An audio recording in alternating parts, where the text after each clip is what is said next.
Michael, let's start with Russian economy right now. The World Bank reported that in 2023, the Russia's economic growth was 3.6. They have been predicting for this year, for 2024, they were talking about 1.3. Right now, they're talking about 2.9. And it's much more than double than the value that they have been predicting before. Is this war in Ukraine helping the Russian economy, in your opinion? Well, President Biden is responsible for most of the Russian growth. I think we've talked about that before. When you impose sanctions on a country has two choices. Either it can let itself fall apart, or it can produce for itself what it used to import. So the sanctions have led Russia, first of all, to become self-sufficient in food, especially vegetables. They don't have to import food from the Baltics anymore. They become self-sufficient in many consumer goods, industrial goods, and the result of the sanctions imposed by Biden and followed by Europe have had the effect that Biden wanted. They have cut Europe off from Russia. They've separated Europe and lost the entire basis of the last 30 years' prosperity in Western Europe. So the prosperity that Europe no longer has is now enjoyed by Russia. Now, we know that Biden and his advisors didn't do this intentionally. It's simply the result of their nastiness of thinking that if you can hurt another country enough, that will force it to do what you want it to do. That's the American policy, and it's the only policy the America has. It doesn't have an economic argument for why sanctions will help Russia and hurt Europe and hurt the United States. It only has this atavistic hostility that has been Biden's personality and character ever since he joined Congress. And he's picked nasty people around him, just like he's picked nasty dogs around him that bite his security staff. So that's the result of having this negative approach to the world. It backfires. And if you're really nasty, you don't realize that it's backfired. You just try to be nastier. And that's, of course, what causes the real danger today in Ukraine and Palestine and the Near East, the danger that the West is going to keep getting nastier and nastier and escalating. And the result, of course, has been to drive Russia together, China together, and take the leadership in creating the whole BRICS as an alternative world system. So Russia's GDP has been the beneficiary of this, but most of all, the structure of Russia, the ideology and the realization that the West has nothing to offer Russia, China, or the other countries except neoliberalism. Europe is just having a lot of problems considering their economy, how they can increase their defense budget in order to feed this military industrial complex in the United States. They can do just what the International Monetary Fund tells countries to do in a case like this. Number one, they can cut back social spending and reduce living standards. Number two, they can begin selling off their infrastructure, their industry, their agriculture to American buyers. That's the only thing way that they can cope for it. There's no other way. And of course, that's what the centrist parties, the Social Democrats and the Labor parties want to do. That's why every European leader is lost in the last elections. The voters have just said, no, there must be an alternative to this. Unfortunately, the alternative's more neoliberalism. So you get rid of one neoliberal party and you get another neoliberal party in. I don't see much hope for Europe. How do you see the changes that are happening far right, far left, center? Is it changing? The definition of these terms are changing in Europe, in your opinion? The rhetoric is changing, and there has been a change. The socialist parties, when they moved to the right wing of the spectrum, became internationalists. A lot of this was the result of World War II, and it's been happening for 75 years. Many of the liberals thought that what caused World War II was nationalism.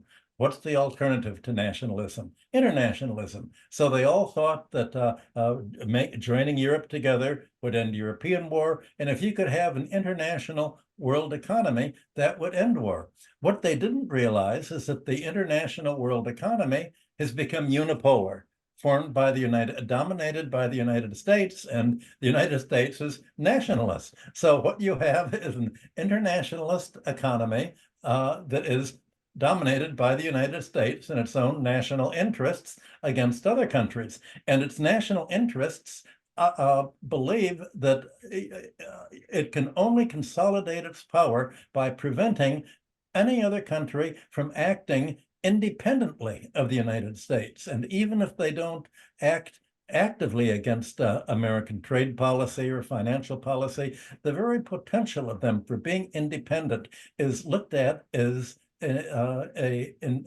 deadly risk for them. And so the United States is engaged in regime change.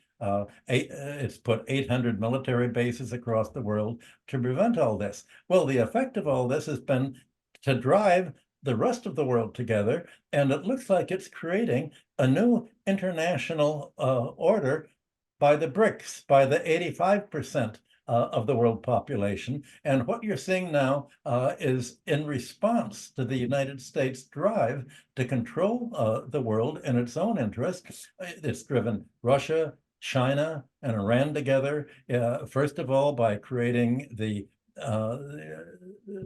military alliance, the Shanghai Cooperation Organization, and then by expanding into the BRICS. And now you're seeing already every month far-reaching changes. You've just seen President Putin go to Vietnam and North Korea, trying to consolidate all of Eurasia into an independent entity, an independent international group, along with the global South, that will create basically a whole set of new institutions to what the U.S. economic order was. And you have the speeches of President Putin, Lavrov, and other Russian officials saying the United Nations is now, unfortunately, being blocked and controlled by the United States. We need a new United Nations. Putin said that there's still going to be the old United Nations. We can leave that there to lumber along, but we're going to need a new group representing the nations that are free of United States veto power in them. They're going to need a new international monetary fund with an idea of economic stability and financial stability that does not involve austerity planning and anti-labor policies, and that does not believe that the way to maximize economic growth is to reduce living standards, reduce wages, and squeeze more out of labor, but to increase living standards to make labor more productive. That's how Britain, the United States, Germany, France, all the other countries developed. And now you're having the former colonial areas of the world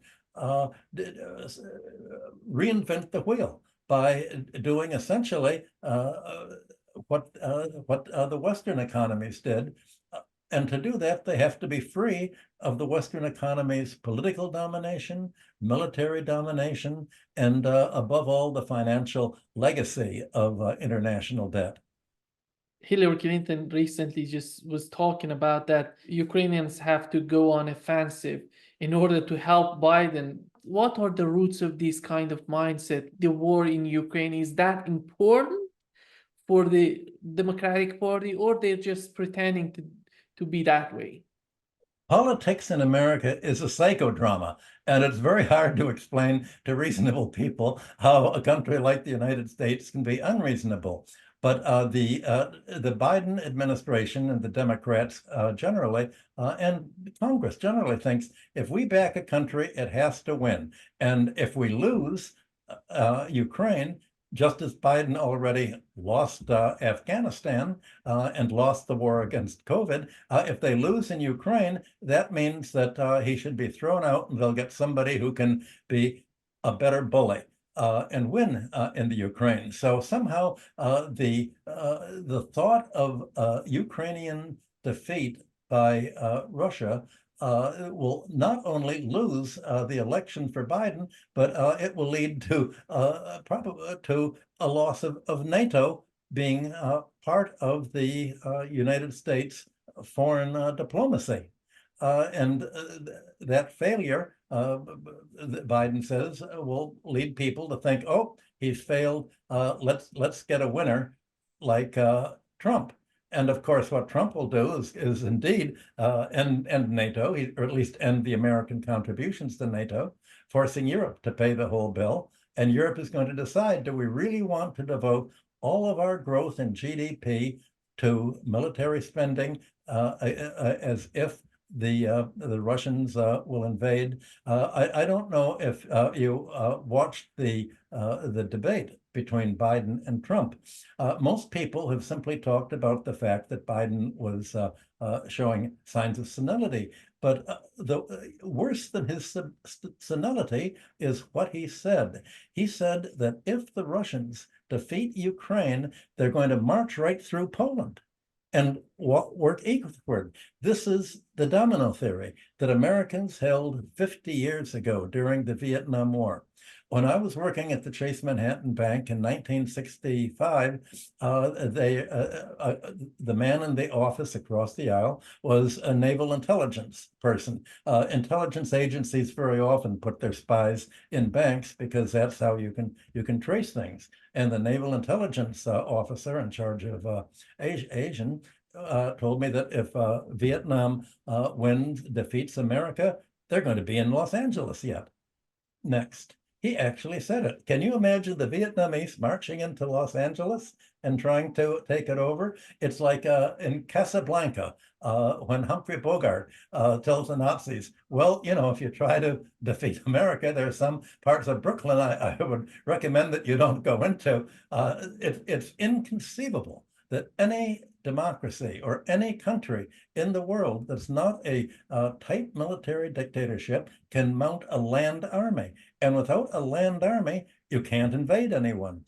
America doesn't have a landed army, and Europe doesn't. And if they tried to have a landed army, you'd have a revolt, just as you're seeing in Israel, a revolt by the religious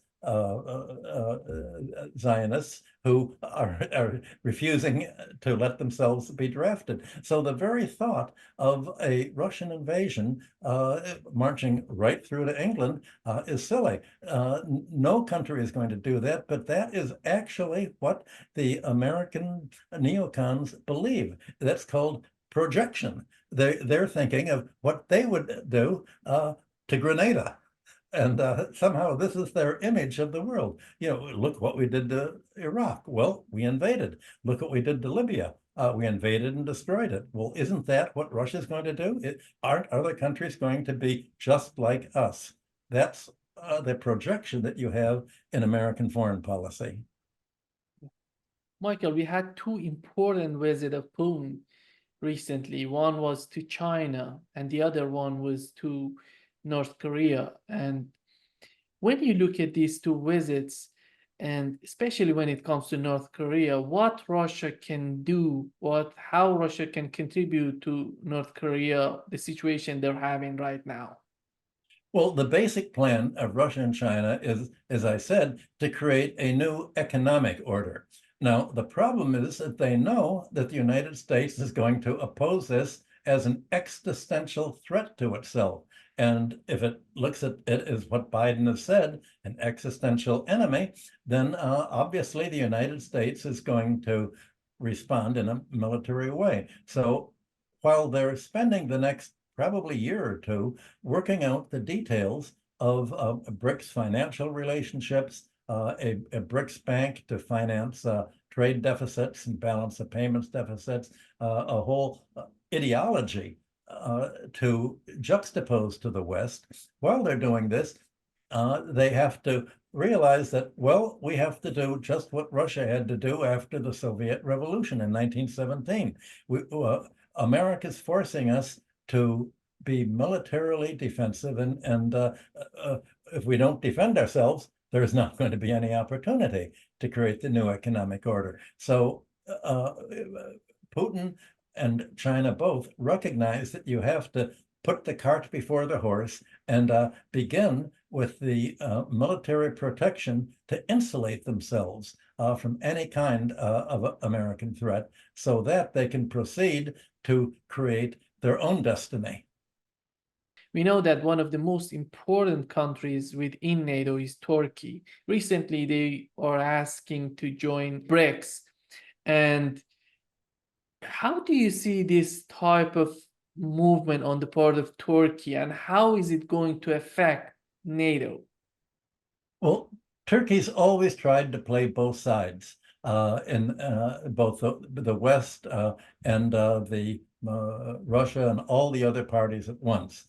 That's becoming much more difficult since the Israeli attack on the Palestinians. You're having the Islamic countries tell Turkey, what are you, where is your loyalty going to be? You can't go two roads at once. You've got to make a choice. Well, as America prepares to back Israel in the war against Lebanon, I think there's already warnings to Turkey: don't let Americans use your Incirlik air base as a source of bombing Lebanon. You have to stop that. And beyond that, there's now for the first time a pressure on Turkey saying, look, you joined NATO because you'd hoped to be part of the European community. The European community is dead. There's nothing to join that. You have a choice. Either you can become part of an economy that is shrinking and shrinking and shrinking, or you can link your economy to the Eurasian economy that's where all of the international growth is taking place, and which is also largely Islamic, as you are. What are you going to do, and what are your voters going to do when we advocate that Turkey take an Islamic, non-pro-NATO, non-pro-US position? So Erdogan always has been able to sort of play both ways.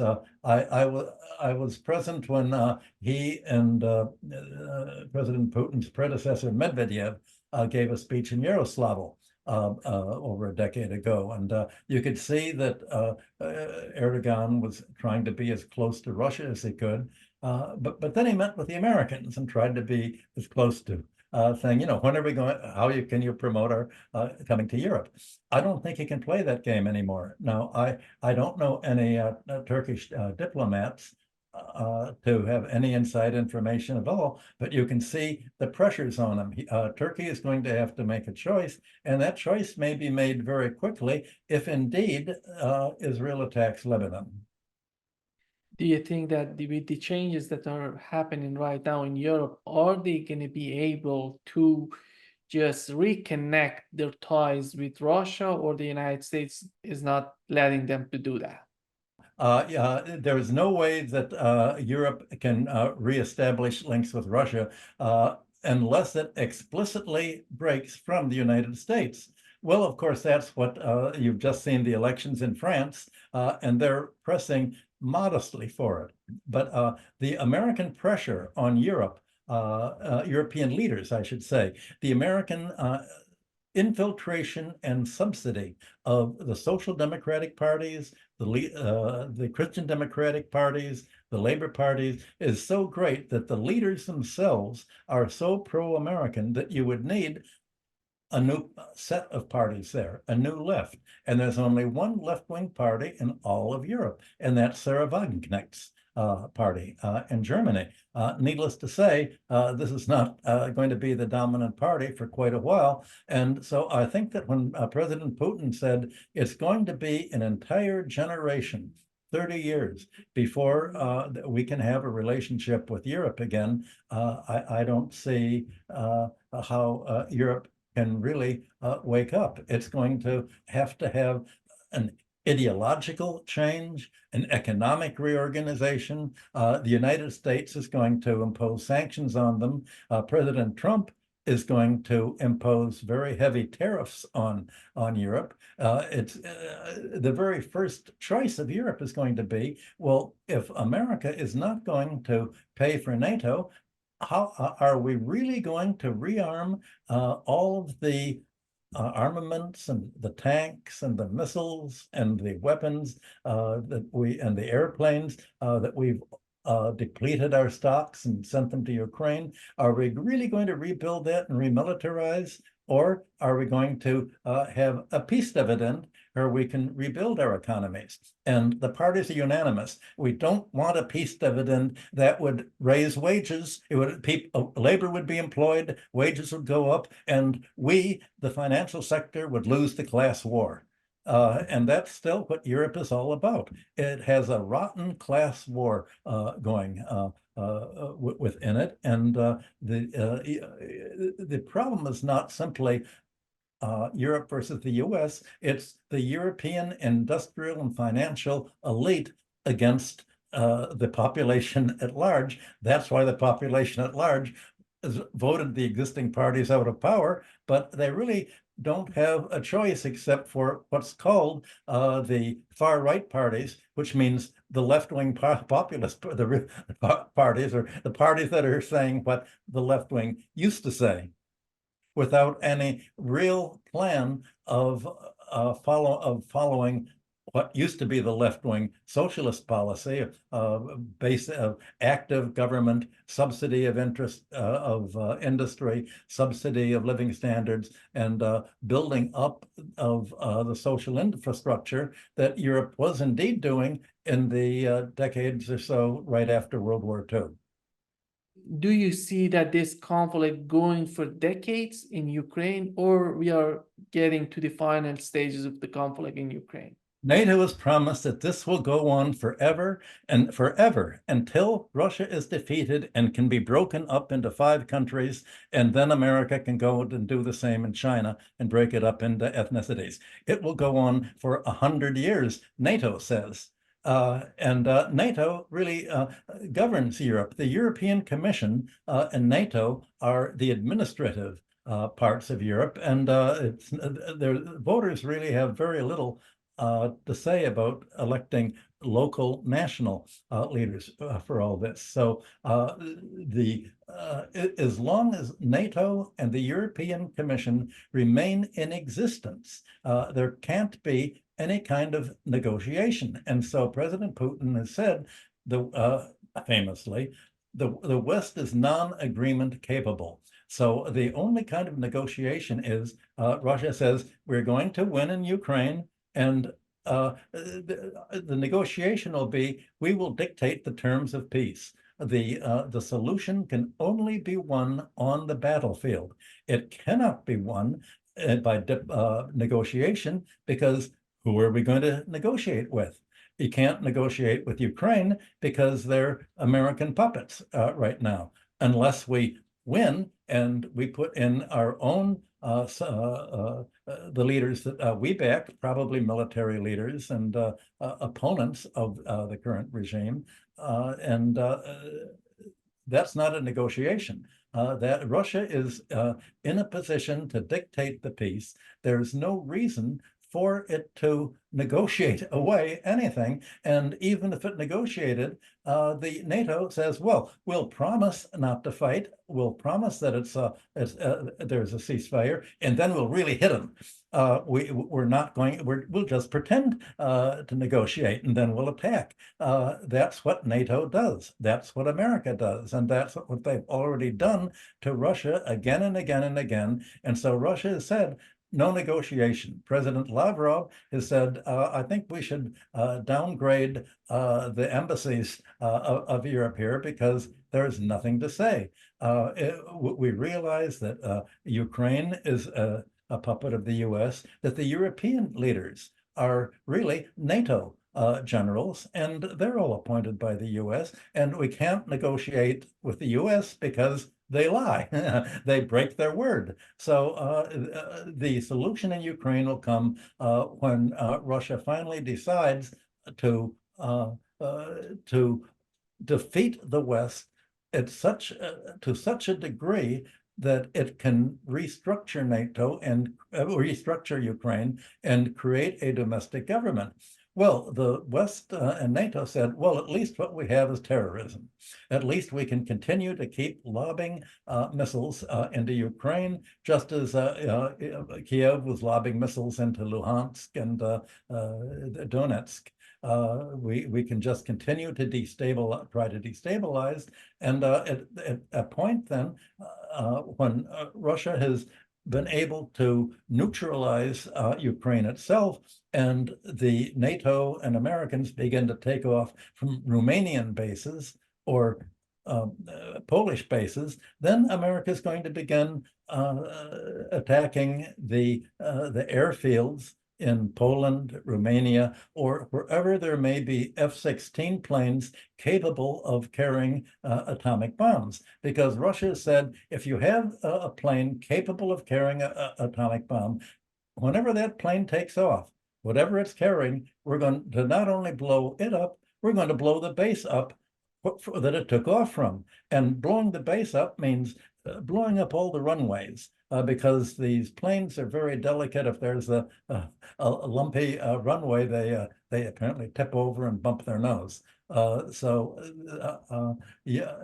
in that sense, Russia will do what apparently America is trying to goad it into doing, and extending the war westward, at which point America will say what Biden said, you see, Russia's invading Romania, invading Poland, it's trying to reestablish the whole Soviet Union and make all of Europe look like East Germany used to look. Well, that's silly. How and what is going to be happening to the European population and its voters during all of this? Hungary is opposing the expansion. A couple of Slovakia is, I think, opposing. What are they going to do? We really can't tell. Europe has so little political leadership that it's just completely passive in all of this. That's the problem. It's in a state of civilizational collapse, as the Russians say. Do you find the conflict in Taiwan much more important for the United States, or is the same way that Ukraine is? I think America is simply trying to be like a mosquito, bothering China and Taiwan. I don't think China has any desire to bomb or invade Taiwan at all. It doesn't have to do any of this. Almost all of Taiwan's trade is with China. All China has to do is say, okay, you want to be unfriendly, you want to split apart, then no more trade. What's Taiwan going to do? You want to join the US economy? Well, good luck. Try going that way. Well, obviously, you would have the Taiwan economy falling apart. I've met many Taiwan officials, and they all personally have their investments in mainland China. They've all looked forward to investing in China. Unfortunately, most of them are drug dealers. The heads of these are central bankers and financial people. They're trying to reestablish, what England did to China with the opium trade. But many of them also are trying. Many businessmen in China who are not the government leaders, but just businessmen, know that their economic destiny lies with China. So the Chinese essentially can play rope-a-dope. They can go with the flow and say, you really want to be independent? And if your independence entails reliance on the United States, you can get all the weapons you want. They're not going to help you because, as you know, we can wipe you out in 20 minutes. You're just across the strait. We know you're not going to attack us because we can wipe you out in 20 minutes. We know that your business people and much of your population wants peace with us. So we'll just let you go your own way. We're going to block trade with you. We're not going to export to you. We're not going to import from you. And let us know when you change your mind. How do you find the Modi's decision to go to Russia right after his re-election? He's going to be in Russia and talking with Putin.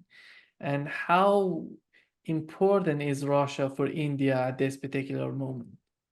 Well, India is trying to do what Erdogan has done so well for so many years. It's trying to play the East and the West against each other. And the United States is doing everything that it can to give India, essentially to bribe it economically.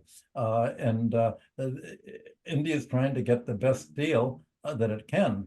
The United States is trying to say, look at your war up in Nepal and Tibet and Sikkim and Bhutan. You have all these Chinese there. Remember the war? Well, I remember the war very well. When India tried to attack Chinese troops, and the Chinese troops just walked into it.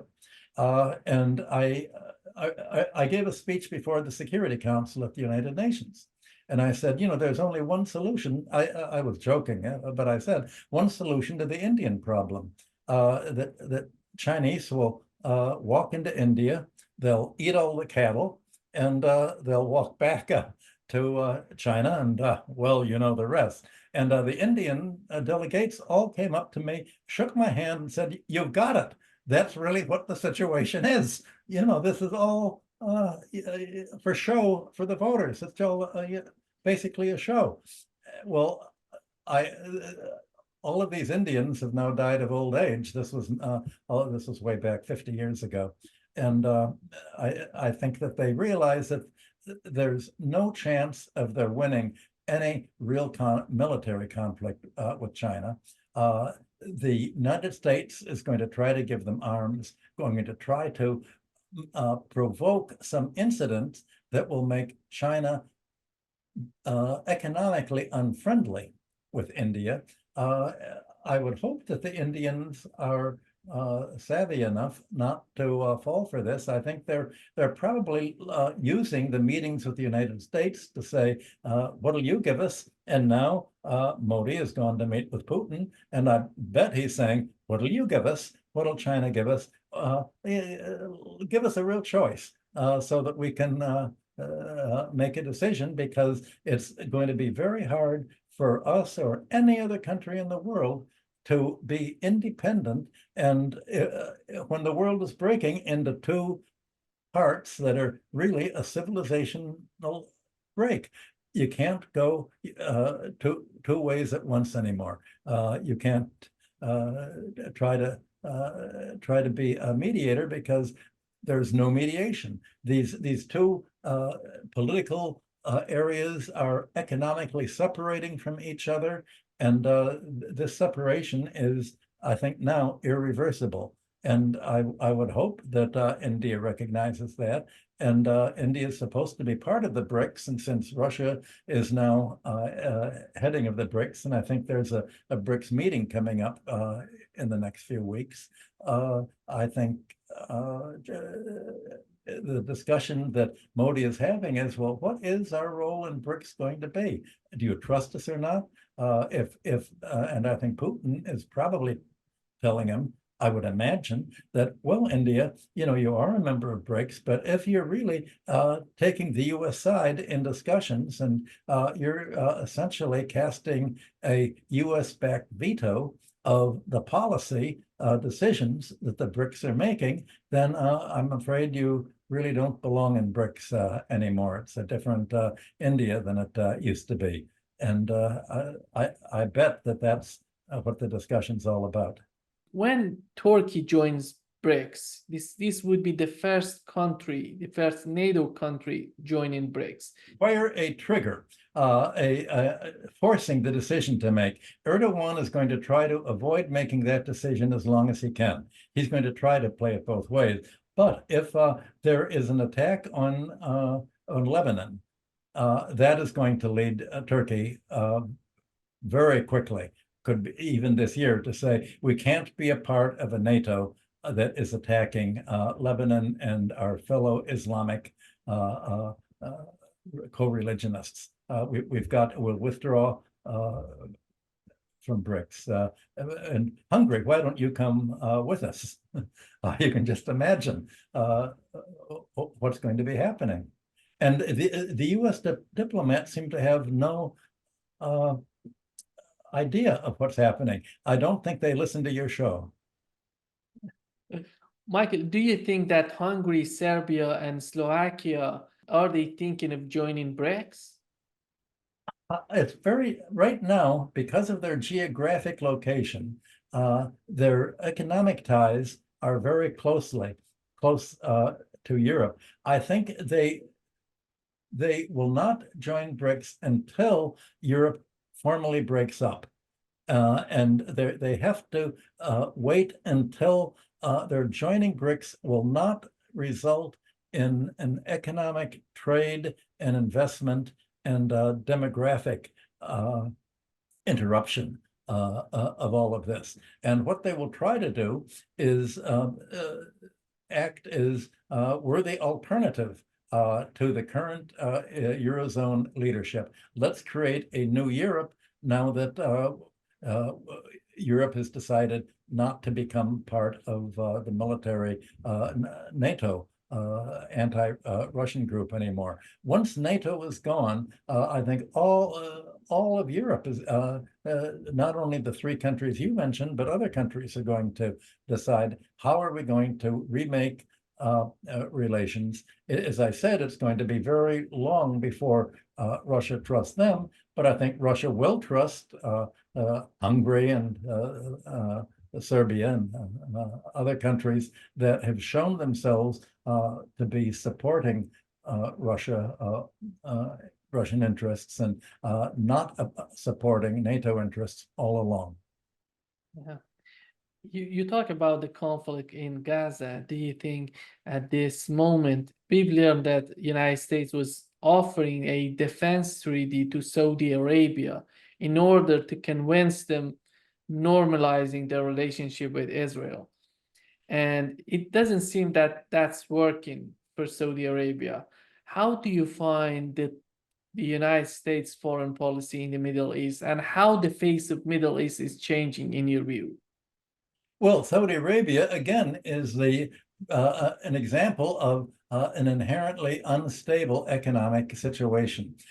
Saudi Arabia has a problem. Almost all of its financial wealth has been kept in the United States. And its worry is that its holdings of US stocks and bonds are hostages against it taking an active movement away from the West and joining its Near Eastern neighbors. It's being pressed right now. It's being offered all sorts of American armaments like the F-16s, but there must be someone in the Saudi leadership that says, wait a minute, we don't want F-16s. They don't work. Let's wait and see what Russia does with them in Ukraine. The American weapons have been shown not to work very well. And I think Saudi Arabia is certainly under pressure from its own population. Remember, it has a very heavy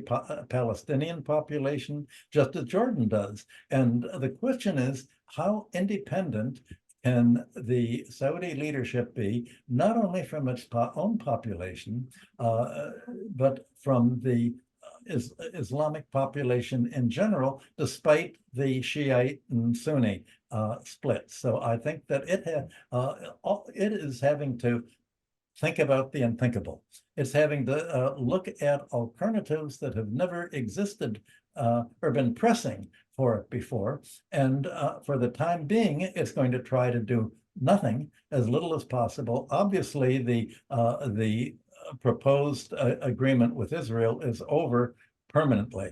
There's no way that either Saudi Arabia or I think Jordan also can remain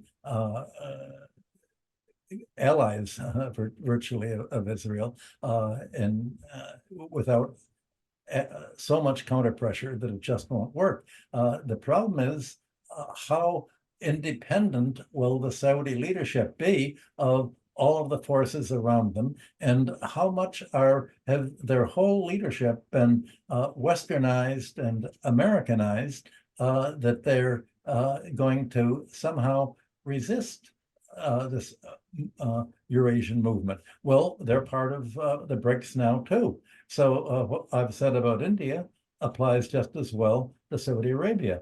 At the BRICS meeting, I think they're going to say, well, how do you feel? Are you with us or against us? You got to make a choice. So it's going to take a while for it to make the choice. And as in the case of Turkey, the choice will be, the timing of this choice will be determined by some America's overreaching or some local military conflagration making the choice inevitable. You cannot avoid it. It has to be one or the other. And there's no way of really forecasting that kind of seemingly an accident. But you can be sure that America is going to probably provoke some kind of pressure, overestimating the American position. That's the problem with America. They, like a bully, they overestimate their power, and they've done it wrong again and again recently. The rest of the world is not like Iran, like Iraq or Libya. Is the Biden administration capable of preventing this attack on Hezbollah? Well, the Biden administration is two things. On the one hand, you have the State Department, you have the politicians and amateurs in the State Department and White House. On the other hand, you have the military leaders. Now, the military, I'm sure, have made, it's been announced that they've made all sorts of forecasts and games, and in every forecast they make, America loses. But the neocons don't realize this. There's a split. The neocons say we can win anything. You heard what President Biden said.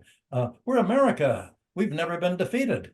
Well, I guess there's always a first time. And the question is, would the Army just say no? Or would they pull back? Would they resign? Well, unfortunately, the way to get promoted in the Army is the same way you'd get promoted in, say, the British Navy and the old Gilbert and Sullivan song. You get promoted by going along with what the political superiors want you to say. But at the same time, they have their own analysis that, and even the CIA may have some analysts that they have not fired for being realistic. And the question is, will there be some split here? And the military will simply say, I cannot back this attack. I resign, rather than leading to a fight that's going to lead to our aircraft carriers, our battleships, our troops, our foreign enclaves all being destroyed. That's another great unknown. But that's what the choice is going to be. Just to wrap up this session, when you look at BRICS today, you said that we're going to have a BRICS summit soon. And how long does it take for BRICS to come to a solution that would make its members totally independent of the American system? I don't see that coming very soon, because they're really reinventing the wheel. Much of this wheel has already been invented in the 19th century by British classical political economy. You don't want economic rent. You want capital formation. You want government to take the lead in natural monopolies and infrastructure. All of this was all worked out in the 19th century, but neoliberalism has so extinguished and just excluded the history of this economic thought that most of the political leaders of the BRICS countries are simply unaware of this. And the staffs are unaware of this. Certainly their central bankers are unaware of this, and their economists, if they're trained in the United States and Europe, are unaware of this. So they're working so much, I won't say in the dark. They know where they want to go, but they haven't worked out how to get there. And this is going to take a while to get something that's actually workable. There's already so much confusion about discussion of a BRICS currency. They're not distinguishing between a currency to denominate trade and investment that maybe can be like the euro, and other speculators can buy it, or just a central bank, a version of bancors and a central bank accounting system of credits and debits. They haven't studied all of the discussions at the end of World War II over what kind of an international monetary fund should there be between Keynes and the Americans. So if they're working without this familiarity with history and with how other countries have already thought through all of these, the same issues that the BRICS are thinking up, it's going to take a while.